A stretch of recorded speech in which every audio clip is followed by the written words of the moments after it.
नमस्कार। आज हम एक बहुत जानी पहचानी कहानी पर बात करेंगे। ये यीशु मसीह ने सुनाई थी, धनवान और लाजर की कहानी। जी। और हमारी ये जो चर्चा है ये एक लेख के कुछ हिस्सों पर आधारित है। जी। हमारा इरादा है कि इस कहानी को थोड़ा खोलकर समझें कि भाई इस जिंदगी के बाद क्या हो सकता है, और हमारे आज के जो फैसले हैं, हमारा विश्वास, वो हमारे कल को कैसे बनाया बिगाड़ सकता है। हाँ, जैसा वो लेख भी इशारा करता है। कहानी में ना दो लोग हैं। बिल्कुल उलट जिंदगी, और मौत के बाद किस्मत एकदम पलट जाती है। चौंकाने वाला है। हम्म चलिए यहीं से शुरू करते हैं। हाँ बिल्कुल। और ये जैसे आपने कहा सिर्फ एक कहानी नहीं है, ये असल में जिंदगी जीने के तरीके पर और उसके नतीजों पर एक गहरा सवाल खड़ा करती है। स्रोत भी कुछ ऐसा ही कहता है। अच्छा, तो पहले वो दो लोग कौन हैं?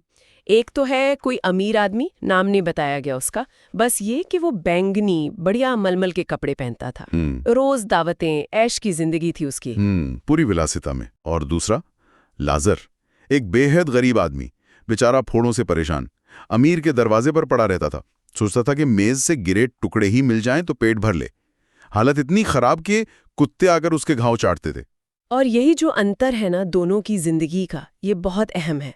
स्रोत ये साफ करता है कि दिक्कत शायद सिर्फ अमीर होने में नहीं थी, दिक्कत थी उस पैसे का इस्तेमाल कैसे हो रहा था। मतलब वो पूरी तरह से लाजर जैसे जरूरतमंद को अनदेखा कर रहा था। स्वार्थीपन था। सही बात है। फिर कहानी आगे बढ़ती है, दोनों मर जाते हैं और यहीं सब कुछ पलट जाता है। लाजर मरता है तो उसे स्वर्गदूत ले जाते हैं अब्राहम की गोद में, मतलब एक अच्छी सुकून वाली जगह। हाँ, सम्मान की जगह।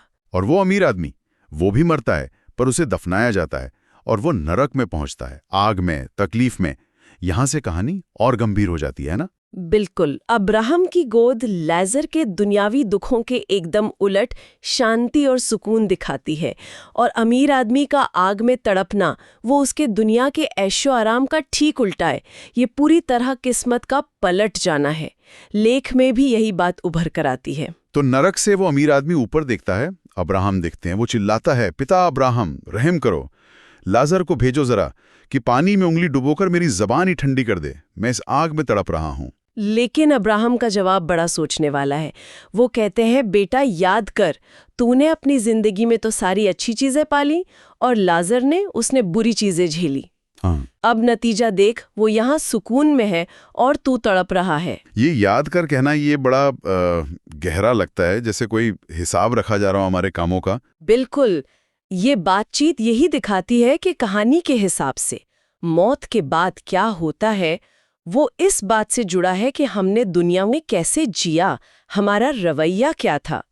अब्राहम का ये कहना याद कर, ये दिखाता है कि हमारे चुनाव बुलाए नहीं जाते, उनके नतीजे होते हैं। और फिर अब्राहम एक और बात कहते हैं कि उनके यानी स्वर्ग और नरक के बीच एक बहुत बड़ी खाई है जिसे कोई पार नहीं कर सकता।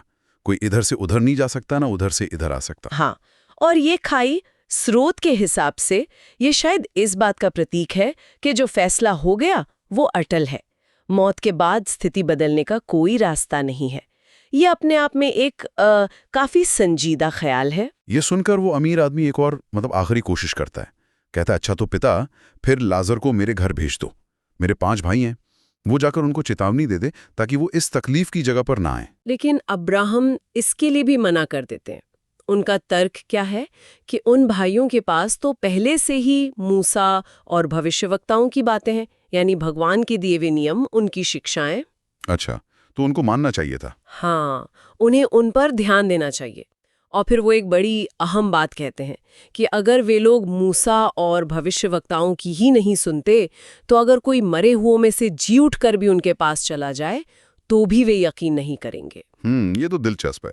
मतलब चमत्कार से ज्यादा जरूरी है कि जो मार्गदर्शन पहले से है उस पर चला जाए। बिल्कुल।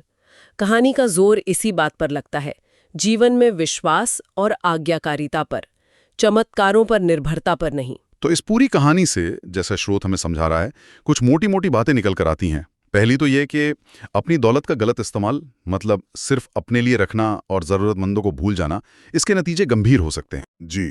दूसरी बात ये कि गरीबी या मुश्किलों में भी अगर ईश्वर पर भरोसा रखा है तो आखिर में शांति मिल सकती है, जैसे लाजर को मिली। और तीसरी कि हम इस जिंदगी में जो भी चुनते हैं, जो फैसले लेते हैं, उनका असर सिर्फ यहीं तक नहीं, बल्कि हमारे अनंत भविष्य पर भी पड़ता है। सही कहा।